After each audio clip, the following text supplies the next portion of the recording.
வணக்கம், இது உங்கள் S2 Tamil health tips. First time வீடியோவை பார்க்குறதா இருந்தால் மறக்காமல் சப்ஸ்கிரைப் பண்ணுங்கள்.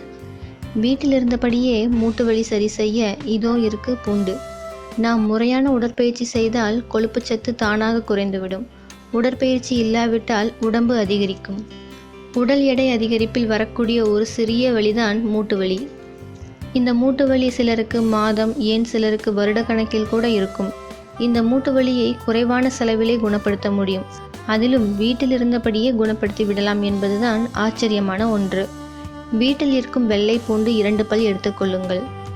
அதை கத்தியால் சிறிது சிறிதாக நறுக்கிக் கொள்ளவும். அதை அரைக்கவோ நசுக்கவோ கூடாது. இரவு தூங்கும்போது அப்படியே வாயில் போட்டு முழுங்கி தண்ணீர் குடிக்க வேண்டியதுதான். பூண்டு இரத்தத்தின் அடர்த்தியை கொஞ்சம் கொஞ்சமாக குறைப்பதால் இதயம் பம்ப் செய்ய அதிக மெனக்கிடுவதில்லை.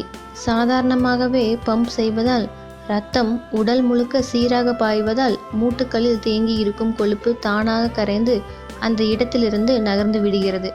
இதன் மூலம் மூட்டு வலிகள் காணாமல் போகின்றது. ஒரு நாளைக்கு 1 இல்லது 2 பல் பூண்டு சாப்பிடுவது நல்லது. பச்சையாக பூண்டு சாப்பிடுவது சிலருக்கு அலர்ஜியை ஏற்படுத்தும்.